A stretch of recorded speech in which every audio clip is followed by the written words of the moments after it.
How do people? Welcome to episode 2 of Rainbow Conversations, a new radical queer podcast bringing you inspiring stories and inspiring lives the world over. I'm Richard Dunbar, your cheeky, agitational but adorable host. Today, we will talk to gay conversion therapy survivor Justin Beck and Irish singer Conleth Kane.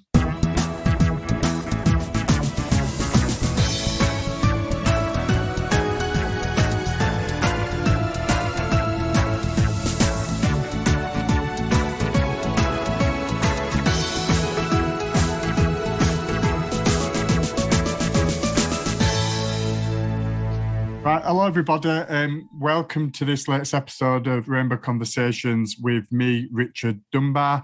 As I said from earlier episodes, I want to use this podcast as a platform to educate, to inspire, to agitate for positive change within the queer community.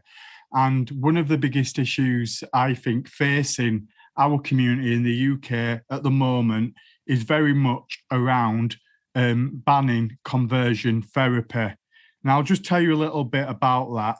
It is still legal for LGBTQ plus people in the UK to be subjected to conversion therapy. The harmful practice of trying to erase, repress, or change people's sexual orientation and or gender identity is taking place right now.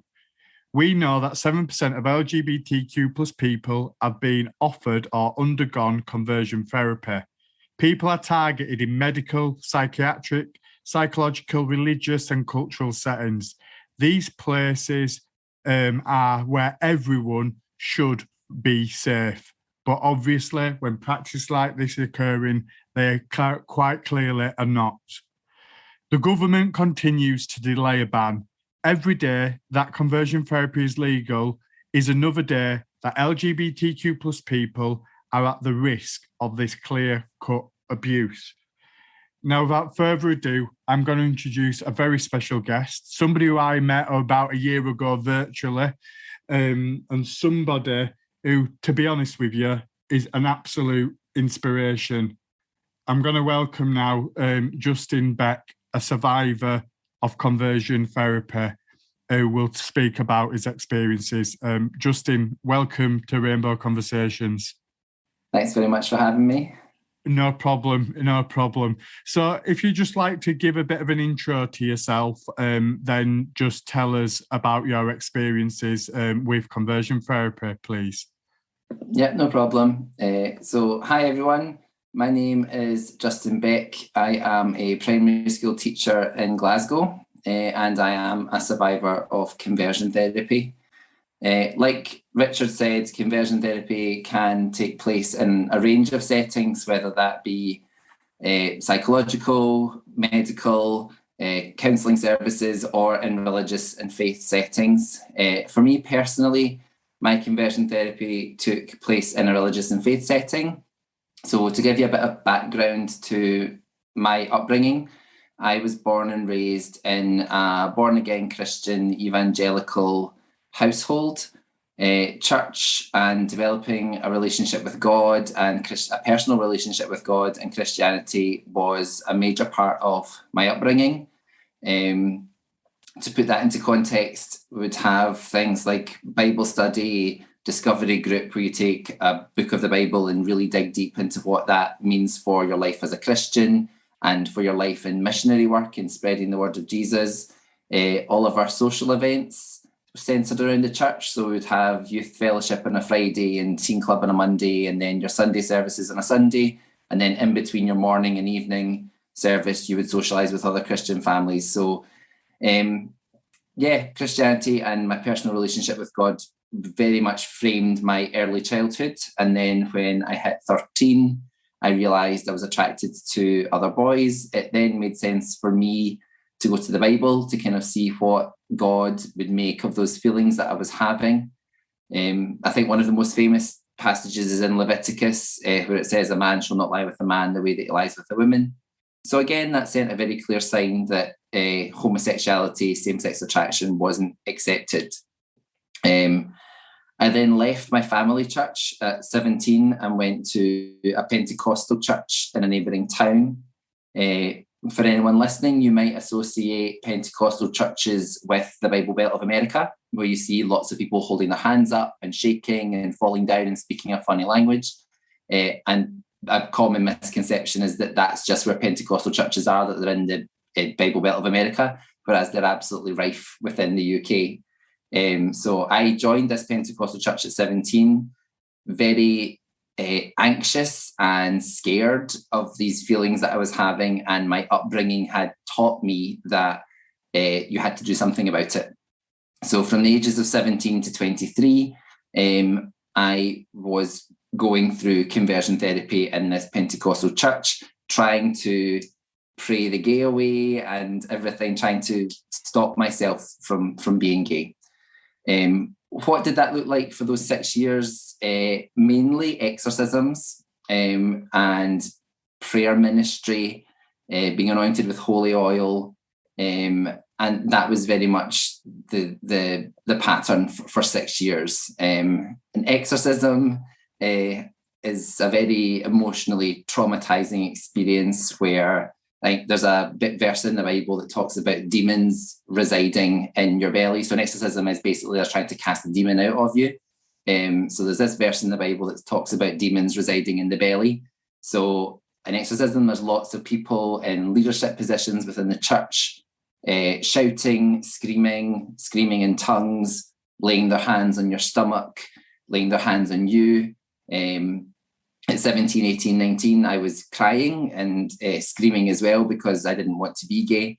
And ultimately, the people are looking for a reaction from you. So yes, I would have my hands up. I would then, something would happen and I would then fall back. And then again, people are on top of you, pressing their hands onto your belly, screaming at you. And then something happens and there's a sign that they think that it's worked. And then you're left there on the floor, crying, shaking, not really knowing what's happened. And that's for me personally, that was the worst part. The loneliness was the worst part because you're just left and you're thinking, right, okay, well, there must be something really wrong with me because it's taken about 5 or 6 people to do this to me. And yeah, you're just left. And again, the longer that it happened, the sense of shame and embarrassment, because I had joined this church at 17, I had grown there for 6 years. Everybody in the church knew what sin I was giving into by looking at men. So there was that shame and embarrassment as well that everybody else knew. By 23, it doesn't come as any surprise that my mental health had completely deteriorated. I was completely suicidal. I had planned my suicide. I knew what I was going to do. I knew where I was going to do it. I knew when I was going to do it. And was a shell of a person, really. I had absolutely zero self-esteem. I'm 6'4", but I would walk hunched. I wouldn't look in mirrors or windows because I hated my reflection. I hated what I saw. I had grown to hate summer as a season because that was usually when it was warmer, and that's when men and guys would walk around without tops on, and I found that attractive. And then this vicious cycle of I was giving into temptation by looking at men and then sinning and falling into sin. So that constant checking and monitoring of my behaviour had totally eradicated my self-esteem. So yeah, 23 was a very, very dark, very lonely and isolating place. And I was very, very lucky that at 23, I Googled spirituality, sexuality, counselling, Glasgow, and found a real licensed person-centred therapist and had my first session with him round about Christmas Eve that year, and then embarked on what ultimately became a decade-long journey to unpick 23 years of internalised homophobia and slowly but surely take each individual step to build back up my self-esteem. So when I talk about my experience, I'm very, very clear that conversion therapy exists in the UK. And since I've been speaking about my experience, other people have privately reached out to me and said that this is still happening. Everything you're talking about is completely on board and on track for what's happening. But also, ultimately, conversion therapy doesn't work. And that I think that's when we're having this conversation, and the fact that the government's still having to have these consultations. There isn't a shred of evidence that conversion therapy actually works. So for anyone that's listening out there that's either going through it or is considering going through it, please, please, please just listen and learn from my experience that it doesn't work. I honestly tried. At a certain point, I believed that it would work because of my upbringing and what I've been brought up to believe. But no, please just save yourself from all of that trauma and negativity and self-loathing and self-hatred. You are absolutely perfect as you are. You're not broken. You don't require fixing. There is no demon residing in your belly. And just love yourself for who you are. Thank you really very much for sharing what is obviously a very traumatizing period of your life, Justin, and actually speaking out so passionately and eloquently. It goes without saying that anybody listening to this who might be going through it or has experienced it can learn a lot from your experiences and how you've responded since. But in terms of from the age of 13, when you understood that you were attracted to boys, you then get to 17, and through that period, your natural instinct was to go to the Bible for an answer of why this was a thing, and what have you. Then it goes from 17 to 23, excuse me, where you go through the actual, conversion therapy, we all know is perhaps a misleading term. It's conversion torture, because that's exactly what it is. So you've gone through that period as well. It's like, that's a long time. So from 13 to 23, a decade where you were told that who you are truly wasn't what you were. So it absolutely blows me mind that you've gone through that period like that. So how do you cope now, Justin? You talked about going through therapy, but how does that affect you now, internally and externally? Have you got over it? Do you still struggle with it? How are you feeling, basically? I think a couple of things there. So basically, like that period of like from 13 to 23, but even like before that. So like, I think for many people in my generation of LGBT plus people, my entire educational experience was under Section 28. So the fact that there wasn't even the scope or the possibility that an LGBT plus charity or an LGBT teacher would have been allowed to come into school and share something. Now, I know what I was like at like 13, 14. So if those people had come into school, I probably would have ran home and spoken about it and been like, oh my God, these sinners were coming in. So like my own mindset probably would have eradicated that thought anyway. But who knows, maybe something would have stuck in my head and went, oh yeah, remember that lesson, or remember when that group came into school and they were talking about, maybe something would have stuck in. And I think when I got to like 15, 16, 17, who knows if I had literature about an LGBT youth group or something. Again, it's a different path. It's a bit like a whole parallel universe thing, but like maybe instead of going to Bible study one week, I would have maybe snuck away in my car and went to an LGBT youth group instead. So the fact that for my generation of LGBT plus people, the long shadow of Section 28 is still very much felt, I think. Therapy was a lifesaver, and to this day, my therapist is still my safety net. I haven't had to have my sessions now for a really, really long time. But just knowing that he's out there, and that if I was to go through a dark period again, then I could reach out to him, and the fact that he's there at the moment, that's enough. Again, from speaking out about my experiences, people have asked if I'm still a practicing Christian. For me, no. I will not step foot in a church or organised a religion building again. There's too much trauma, there's too much anger still there and associated with that. And again, religious people or people from my upbringing may feel that I have given in to sin and I'm living the homosexual lifestyle, in inverted commas. For me, and my response to that is, there's a verse in the Bible about those that have faith the size of a mustard seed will still enter the kingdom of heaven, because the mustard seed's like absolutely tiny.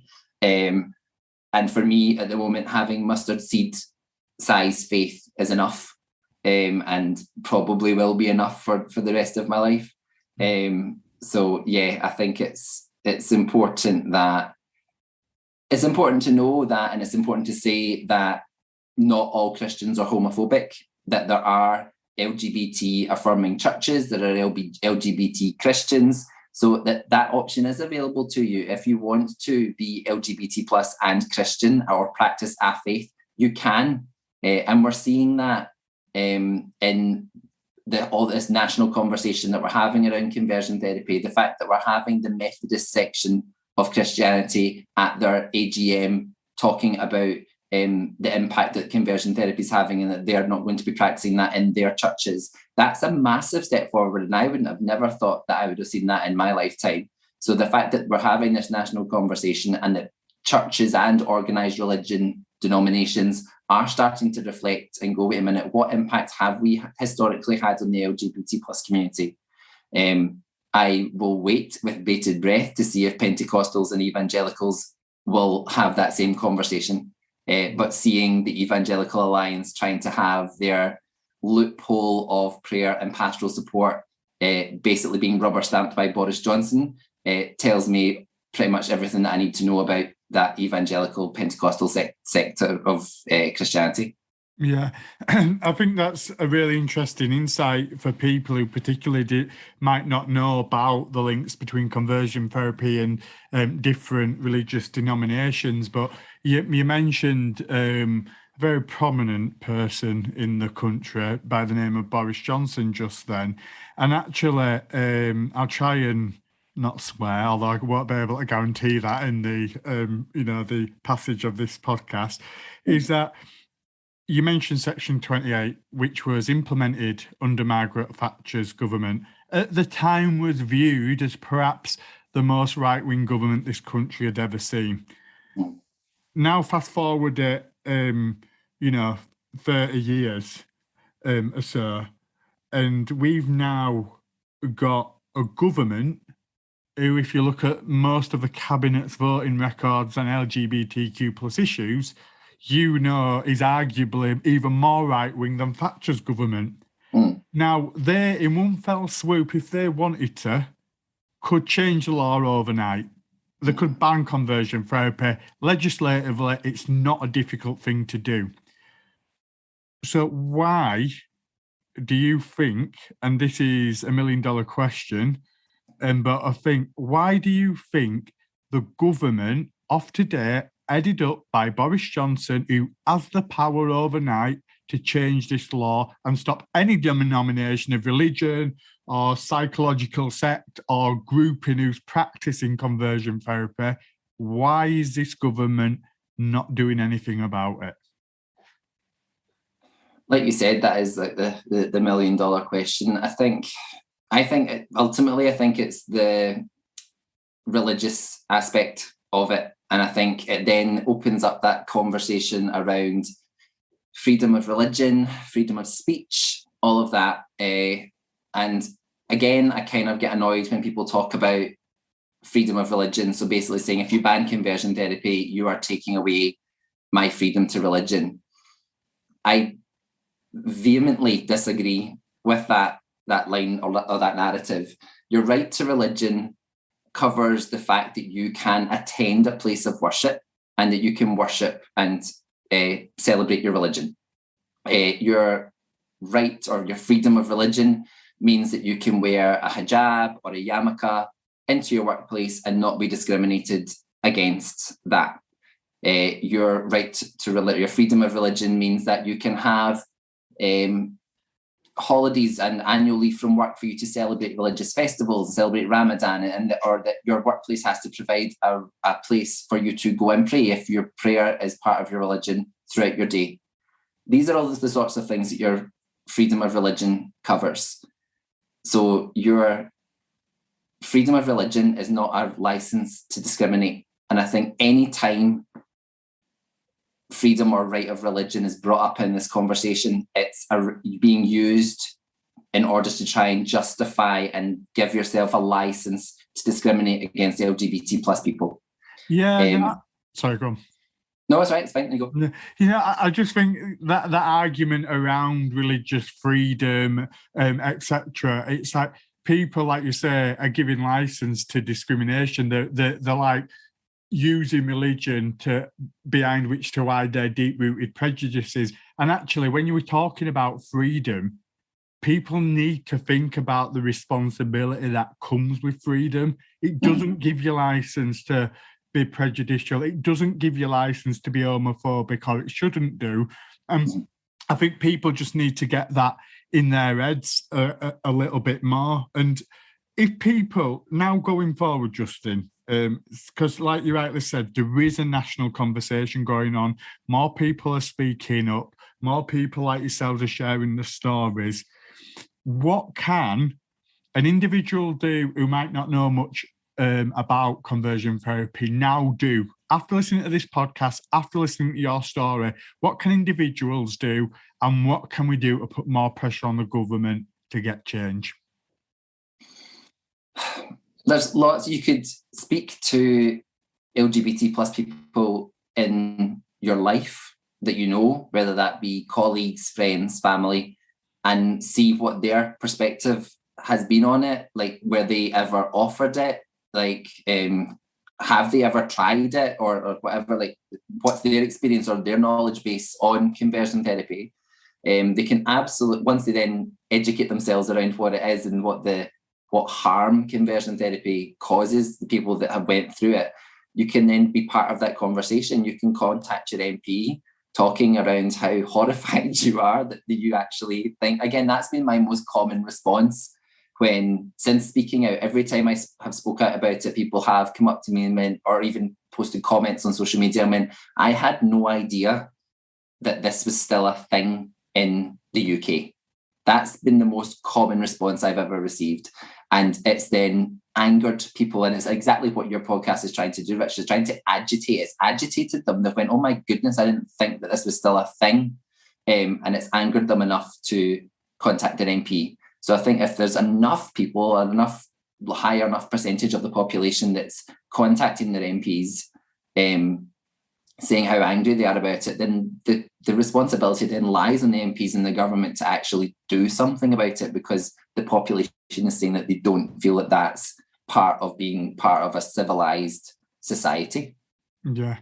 And just for anybody listening, if you're wondering how you contact your MP or find out who your MP is, there'll be a link in my bio on Insta and on Twitter, but also in the podcast episode guide, so you can get all the details on how to contact your MP, but also the details of banconversiontherapy.com, what will give you lots more information around the practice, and also where you need to, if you need support, where you can get it from. So please do check that out, everybody.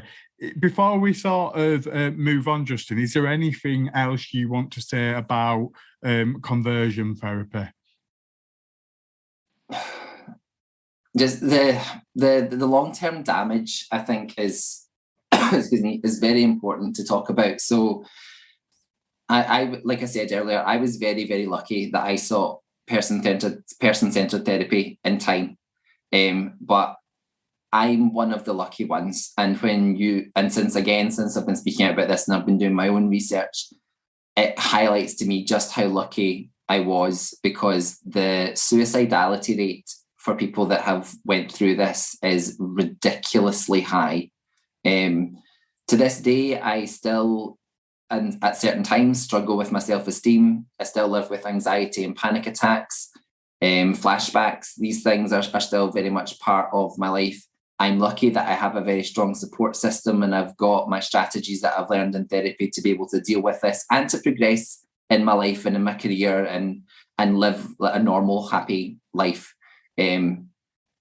But I now don't get to know what my life would have been like if I hadn't went through what I went through. So it's important that people realise just the severity of it, and that if you know or you suspect, if you can reach out to someone, or if someone discloses something to you that they are going through this or they are struggling with their sexual orientation, gender identity, it's about being a support system. And what we talk about is that active allyship. It's not just about saying that everything's fine, but actually checking in and saying, well, are you okay? So because knowing that there's someone out there who knows who the real you is can be a real source of solace. So when I found my therapist, he was the only person that I knew that knew all about everything that I was going through. And just knowing on my dark days when I was still either at uni or church or whatever, knowing that there was someone out there in the world that knew who the real me was in my darkest times, that was a real source of solace in knowing that it was only a certain number of days until I had my next session with them. That then gave me that lifeline. Thank you very much for that. And just to stay on that, is thank you for sharing your story.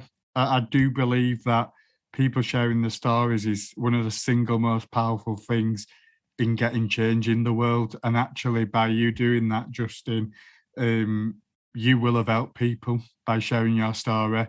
And when I use phrases like I did at the beginning of this podcast, calling you an inspiration, that's exactly what I mean. And I know you might struggle hearing that, but you are.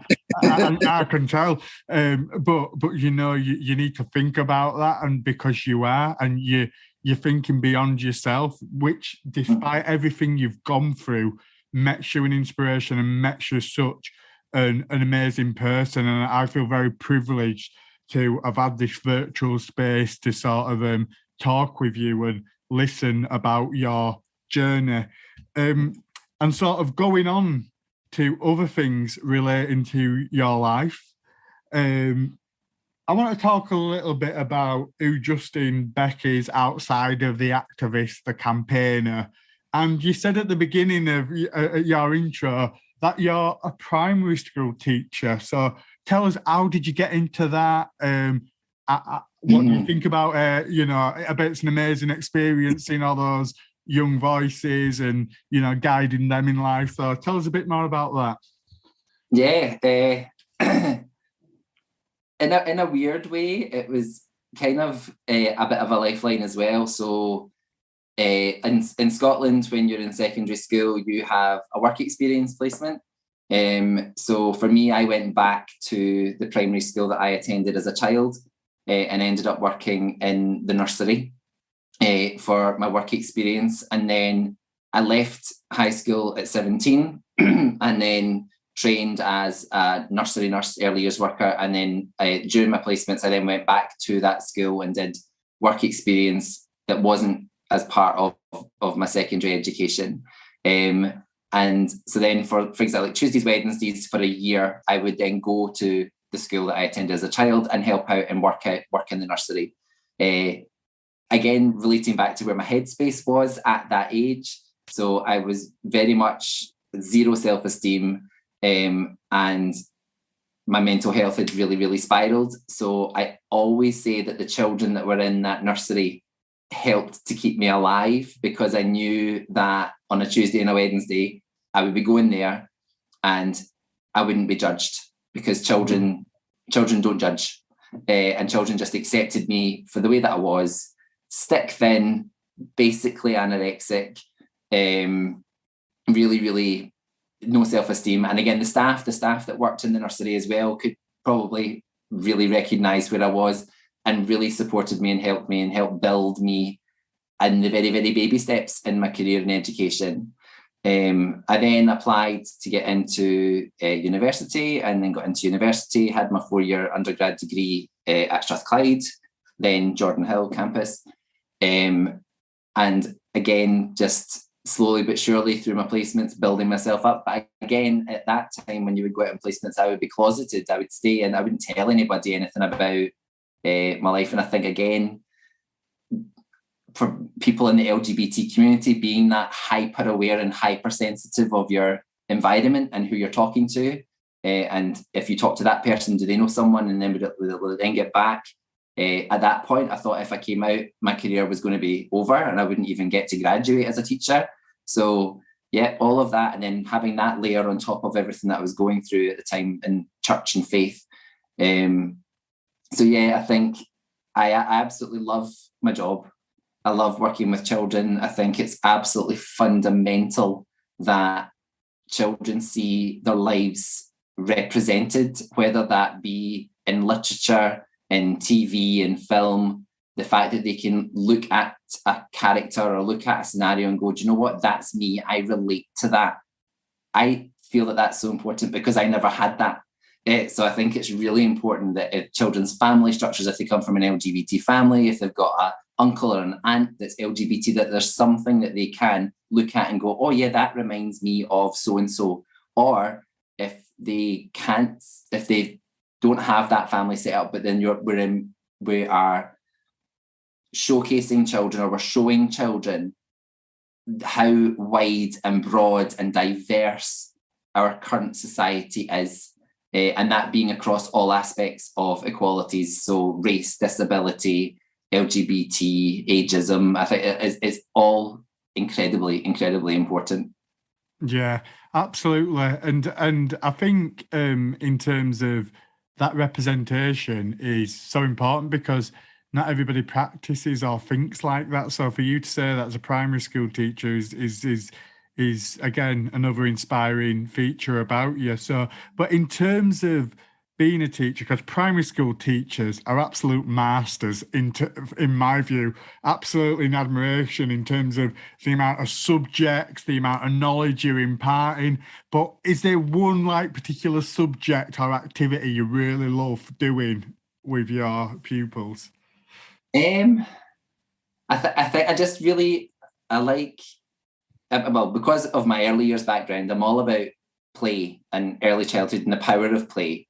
So I think, and actually listening to children and hearing their voices, I think like children's rights is an area that I'm really, really passionate about. So like the fact that the Scottish Government have brought in the UNCRC Conventions on the Rights of the Child and putting that into Scots law, I think is absolutely fundamental. I think historically, I think maybe when you look back on your own educational experience, you remember being in a certain year group and you learned something. So in one year you learned about the Vikings, and the next year you learned about the Egyptians, and then probably your last year you learned about World War II. I think we've come a long, long way in terms of our pedagogy since then. So I think if we're actually listening to children and saying, okay, well, what do you want to learn about and how do you want to learn about it? And I think as adults, we think children won't really come up with anything, but actually in my experience, children come up with the best questions. So something simple like, well, how does a space rocket blast off into space? Well, I don't know. I don't know that information off the top of my head. I know it's something about propulsion, but I couldn't give them a real answer to that. So let's learn about that together, and about, as an educator, placing yourself as a learner and showing the children that you don't know everything and that you as an adult are still learning. If you can, then you're not going to be able to fill children's heads with all of the knowledge that they need for the rest of their life. But what we can do is show them the power of learning and the actual joy that you can get from learning. If you are able to impart that into children, then they'll be able to achieve whatever it is they want to achieve in life. This is amazing. I'm absolutely loving this interview, and I'm going to keep this next part in what I'm about to say. I think this is quite possibly one of my favourite, if not my favourite interview on many levels. So don't have a go at me, other people. Do you know what I mean? I've got some other lovely, they're all lovely, but you know, but I'm just getting loads from this, and it is really agitational. And as a teacher, obviously really busy life as a teacher. We all know overworked, underpaid is a phrase that's commonly used. But what do you do to relax? What are your hobbies? What do you do on that front? Um, I don't really have a lot of spare time. I love to read. I love to read. As a teacher, as an adult, and like I love learning myself. So I just like to read up on a whole host of things. My partner and I do same-sex ballroom and Latin dancing. Amazing. Like Strictly. So yeah, we do that twice a week, and that's great as a activity where I can like switch off mentally. Because I'm not thinking about work, I'm not thinking about research or anything. I'm just focused on learning the steps, learning the technique, and having fun. It's been lovely as well because when we first started in the first class that we joined about a year and a bit ago now, it was in an area that was mainly, it was a class that was mainly attended by people of an older generation. So we thought that they thought that we were going to attend and dance with women, and we were going to learn both the leader role and then the fact that we were dancing together as a couple. We thought we would maybe raise a few eyebrows, and we did a couple of times. But actually, the people that frequently attended, the couples that frequently attended, got to know us really, really well. And we felt fully accepted, and actually they were quite protective of us when we went to like more wider dances, like social dances and tea dances. So that was lovely. So yeah, that's been great fun. We are working towards our first competition in Blackpool. So we're waiting to see whether we're ready for that. If our coaches think that we're ready. So we'll see. Not in the Tower Ballroom. That's a good few years away yet. So that's fun. That's fun. And yeah, we've got quite a close circle of friends, like our chosen family and things like that. So we're very much involved in their lives and their children's lives. And so that's nice, just being able to kind of have that kind of fellowship with people as well is really important. Yeah, that is amazing. And talking about your partner, from having a cheeky look at your social media, I understand that something very significant is going to happen to you both in the next year. And as a big sucker for a good old love story, tell us what's happening to you in the next year, Justin. Yes, in July next year, I'm getting married. Woo! So tell us a little bit about that. How the plans going? Can you let us into any secrets, or what are you going to do on the day? So I got engaged. I want to say two years ago now, on Christmas Eve. So that was lovely. That was completely a total surprise. He did very, very well there. Didn't see it coming at all. And we were supposed to get married July this year, but I contracted COVID in January, and at that point, only like 5 people were allowed to attend your wedding. So we started speaking about postponing and what that would mean. So ultimately, it has absolutely been the right decision in terms of where we are with COVID. Very much a Scottish wedding. I can reveal that we'll both be wearing kilts. I don't know what colour his is going to be. Very, very excited. And in a way, ultimately, it's nice to, because again, 17, 18, 19-year-old Justin would never have been able to conceive the fact that I could marry a man. That just would have been so riddled with guilt and anxiety and sin, and having that lens of sin and temptation over it. So for me personally, the fact that I know where I am in terms of my own headspace and my acceptance of my sexuality and my pride in my sexuality, being able to celebrate that genuinely with everyone that I love, with the person that I love, is very important to me, and just really looking forward to being a husband and having a husband it's just very, very exciting. And I think there's no better way of finishing then at that point, because, what a powerful, uplifting ending. I think we all can take a lot of art from. So thank you very much, Justin, for your time.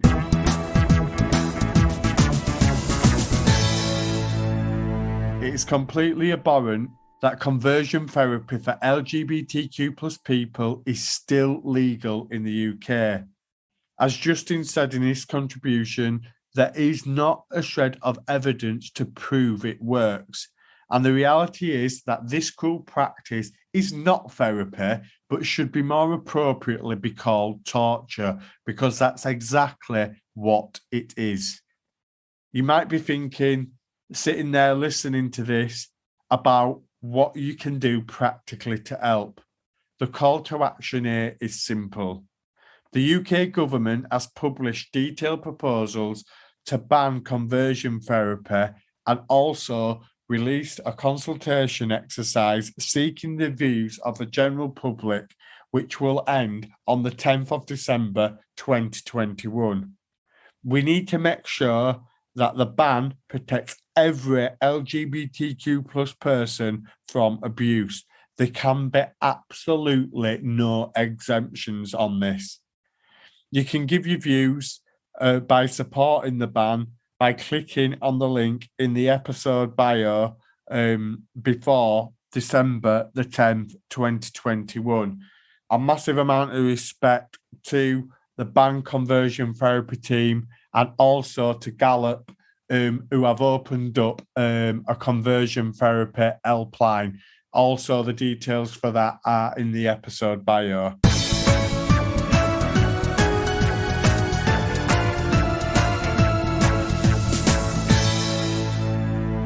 In the Rainbow Spotlight this week, we have Conleth Kane, an out and proud gay singer and songwriter from Northern Ireland.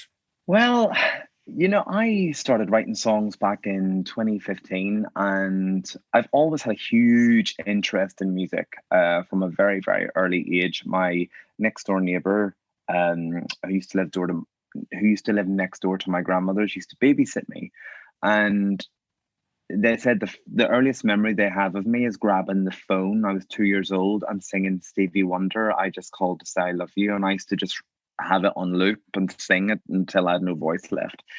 And I actually have a very, very, very, sketchy memory of that. I remember it happening. I was always around music. I was fascinated with musicians like ABBA as a kid. The Spice Girls, anything that, were really flamboyant, outgoing, fun, really strong melodies, positive messages. I always really lent towards that kind of music. I loved Erasure. I loved Steps. I loved Alanis Morissette. I loved Madonna. I loved Mariah Carey. So I really immersed myself as well in musical theatre, which was my previous career. So I always lent towards performing as a child, but songwriting, music, vocal arranging, all of that was always my main love. And I never knew I could write songs until I hit the age of 32, 33. And all of a sudden I found out what I was meant to be doing in my life and with my life. And I really write from the heart. I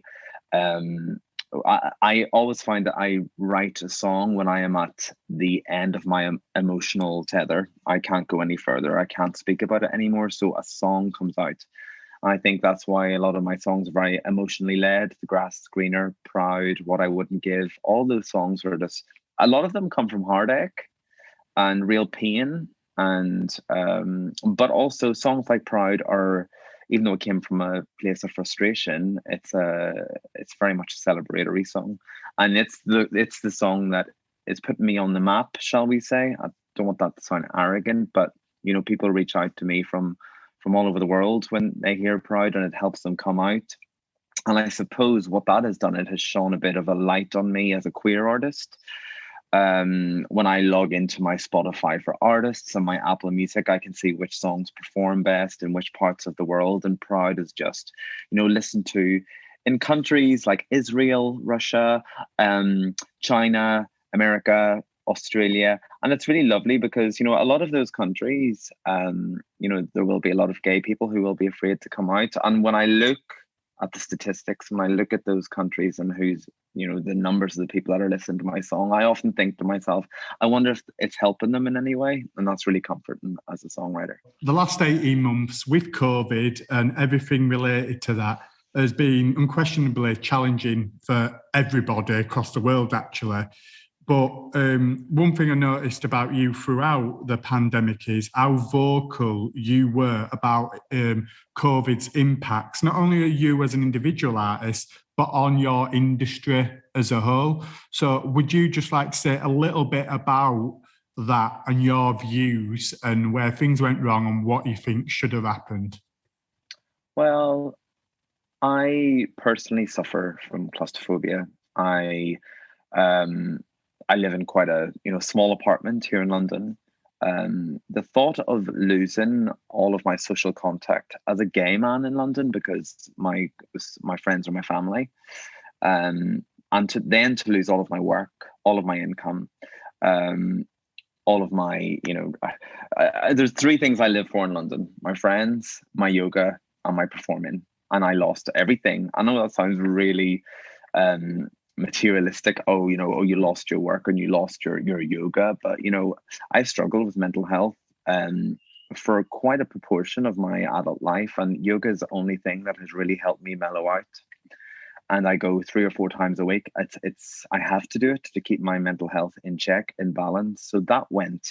Then I lost contact with my friends physically. I lost my social life. I lost my work. I lost my income. I fell outside the government support package for self-employed people.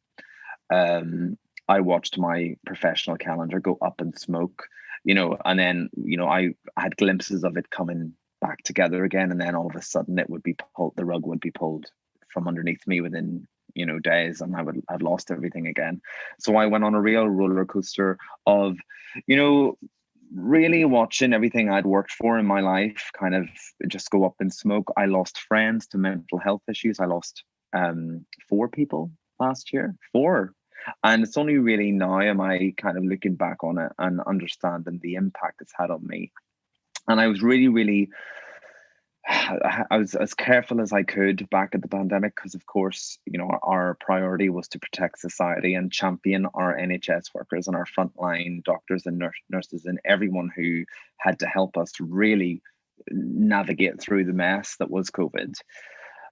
But I felt the government had a real disregard for people like myself, and I felt, you know, I'm a citizen, I'm a taxpayer, and I felt like the situation was really unjust. And how on earth do you make a change or make anyone turn around and listen if you don't create noise? And that's something I've done for many years with people, you know, from, you know, in terms of the LGBTQ plus community in Northern Ireland. I've always been a vocal person in the public eye, really championing the progression of rights for the community in my home country. Even though I lived in London, I've always been vocal about the stuff I disagree with. So why stop at COVID? And it wasn't COVID that I was protesting against. It was the treatment of artists. It was the treatment of people who work in my field. We were treated with such disregard, and we bring so much joy to people's lives. And I was just really aware that something like lockdown was my worst nightmare come true. I felt like I was living a nightmare. My family are all over the world. Both my sisters are in Australia. My brother's in America. My parents are in Ireland. I was in London on my own as a single man in my mid-30s, and my life was falling apart around me. And I had 1 or 2 breakdowns last year, and I feel it wasn't just COVID. You know, things caught up with me. I had so much time on my hands to think about stuff and evaluate stuff, and I just had a real mental crisis. Then you lose friends. I lost 2 friends to mental health. I lost 2 friends to COVID, and it was tough. And I am not going to dress it up in any way, shape, or form to say that, you know, I had a really tough time, and there was a real sense of anyone who spoke out against what was happening, whether it be lockdown, this, that, or the other, was a COVID denier, was a anti-vaxxer. No, I believe in COVID. I've got my vaccine. I follow the science. I believe in the science. What I was very anti was the government's treatment and handling of a situation that was spiraled out of control and left a lot of society much worse off than they were before. And that was my argument. And now that the dust has settled, I'm really hoping that people kind of understand where I was coming from. So from that point now, if you were sat in front of the Prime Minister right now, what would you say to him about the treatment of the sector, the arts and cultural sector in particular? What would your advice be to him? Well, I think what someone like Boris Johnson really needs to understand is just how much revenue and economy and joy that the arts brings to society in general and across the board. And London is the center hub for all of that. People come from all over the world to see shows, to see concerts, to see plays. So for everything just to stop and everyone, the majority of people who were involved in that sector, to be tossed aside like they never mattered. And then you've got people who work in banks who were able to sit at home and work from their kitchen table on 100% of their wage, pocketing X amount of money because they weren't going into, restaurants and shopping trips and holidays. And so a lot of people profited from lockdowns and from COVID. A lot of people came out of it very well, very cozy, didn't have to get on the train in the morning, just had to roll out of bed, be at their desk and earn 100% of their wage. Meanwhile, you've got thousands upon thousands of people whose lives are falling apart day by day. And I really, really felt, listen, no matter who is the Prime Minister during a pandemic, it's going to be chaotic. We can't just constantly point a finger at Boris Johnson. He's just the spokesperson for a large party. And I disagreed with a lot of things he did and his party and how they handled it. Yet I also disagreed with a lot of stuff the opposition came up with as well. So that's, it's not just I'm against Boris Johnson and how he handled the pandemic. I'm just one voice in a sea of thousands of people who felt very forgotten. What do you think are perhaps one or two of the key challenges sort of facing our community, and what could people do to help tackle those? Well, at the moment, obviously we have a huge amount of transphobia, which needs addressed. But I think it's, as well as there being a lot of transphobia on the likes of Twitter and all these platforms, and the hate crimes are rising, we also have a huge amount of support for them as well. And I see that so much coming through on the platforms. And maybe it's because I follow a lot of the same people. But I'm like, on my Twitter feed, everyone supports trans people, but of course they do because of the people I follow. So, but I do see a huge wave of support for the trans community, and that's really coming through. And you have to remember, the more a community gets back down, the more people rally around to support. So maybe, that's, and all this does is bring the conversation to the table, and it's something that very much needs addressed.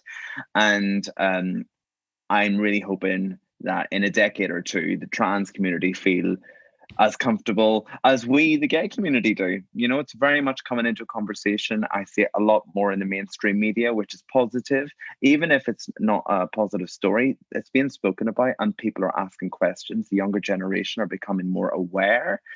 I don't even think I knew really what a trans person was until I came to London. I didn't know the terminology. I didn't know that, and I was a gay man.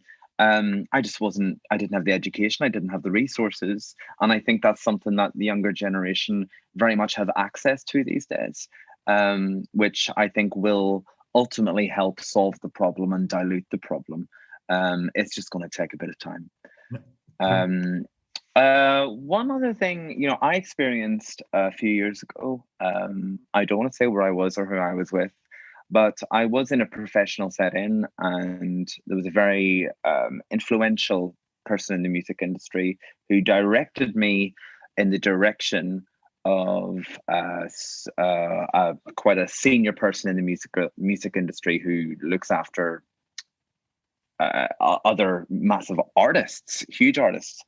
And I remember he made a throwaway comment and said, "Oh, he already looks after a queer artist, a gay artist. So, that void is kind of filled."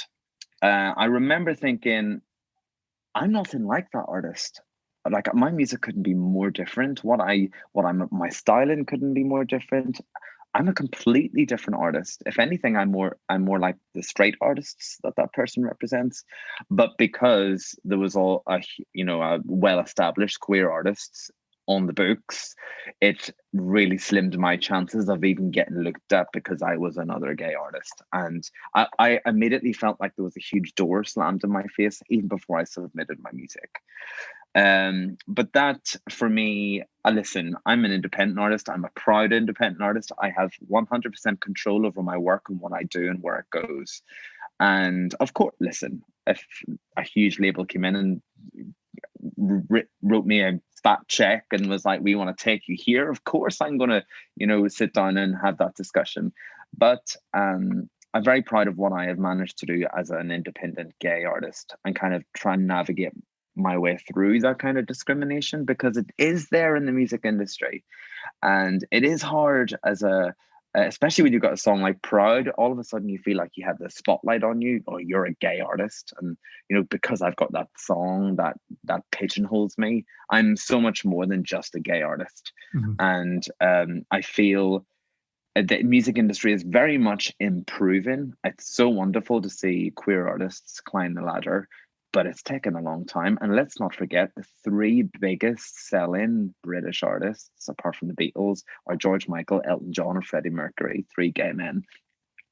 And this is my point. Like, we need to look at our own history here. Like, apart from the Beatles, you have three massive queer icons who have led the way, they've written the best music, and they've sold the most records. People should not be prejudice in this day and age against up and coming queer artists just because they already happen to represent one. Amazing.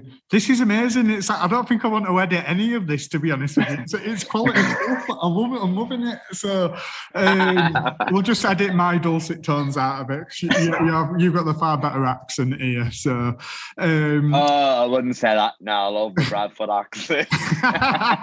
Now that bit is definitely going in. So I love the way you guys talk up there. So Conleth, can you tell us a little bit about any projects you're currently working on at the moment? Well, musically, I have developed a professional working relationship with Seventh Heaven. They're producing my next 3 singles. So that's great. So I'm kind of moving in a different musical direction, which is fab. Really excited about that era of my sound. And also, I have teamed up with London's LGBTQ plus theatre Above the Stag because I wanted to co-produce a show. It's called Conleth's Queer Mic, and it gives emerging queer artists an opportunity to share the stage, introduce each other to the community, and promote their music, and give LGBTQ plus artists a platform here in London on a renowned queer stage. Me and you have got a mutual love of a certain band by the name of the Spice Girls, in case anybody's heard of them. So I don't know who's the biggest fan, but I think it's pretty much on a par, do you know what I mean? So, but next year, we are going to see one of the Spice Girls on a tour. They're very lovely, they're very northern, they're very Scouse, Melanie C. So how excited are you? I just cannot wait, and I think I'm even more excited because it's been cancelled and rescheduled, and so the excitement was there, then it went away and now it's come back again. And I just can't wait to see her perform this album live. Like you said, I am just a huge Spice Girls fan, and I love Melanie C as a solo artist as well.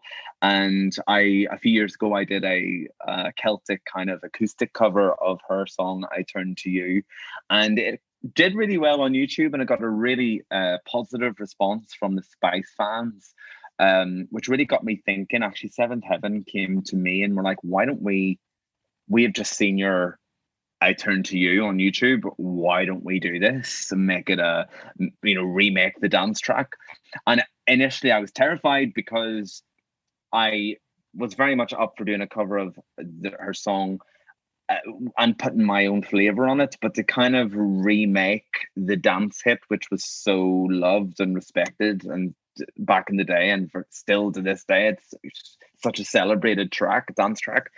I was terrified, but we really, really worked hard on it, and it sounds massive. I've just given you a little preview. So we're going to release it in early 2022 when the coast is clear, and I know that I can get out there and perform it live and just really give the song and the single the best shot. Amazing, amazing. Melanie C, if by any chance you are listening to this, make sure you listen to the amazing Conleth Kane. And I also want you to come on my podcast, pretty please. Hi, C, yeah, hold tight. So you can find me on all major social media platforms. Twitter and Instagram are at Conleth Kane, CONLETHKANE. And you can also find me on Facebook at Conleth Kane Official. And just follow me on there for updates on new music, and of course my new queer music night at Above the Stag. Okay, this is my song Proud, remixed by the incredible Seventh Heaven. It's out now.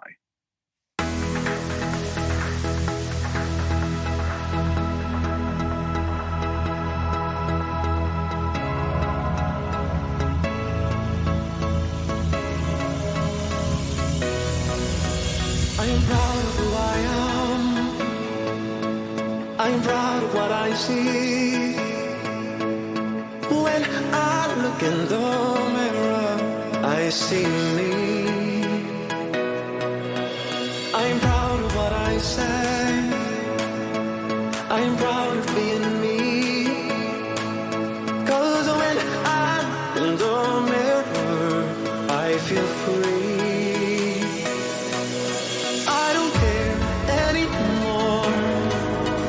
What you think of me? I don't care anymore, no. I've got my reality. 'Cause I'm through, and I will say it loud. I don't care anymore, no. 'Cause I'm me.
Wow, what an episode that was.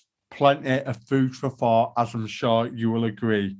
Thanks again to my guests for today, Justin Beck and Conleth Kane. And thanks, of course, to all of you for tuning in and listening. Do get more involved with what we're up to and what we're going to be getting up to in future episodes by following us on Instagram at Rainbow Conversations and also on Twitter at Rainbow Convos. That's all we've got time for today, but please do make sure you tune in to the next episode where I'll be speaking to none other than the absolutely amazing, the funny, the hilarious, the UK's alternative national treasure, Miriam Margolyes. It really is an episode you will not want to miss. Sending you all the love, solidarity, and positivity in the world, people. Have a good week. All best, and see you next time.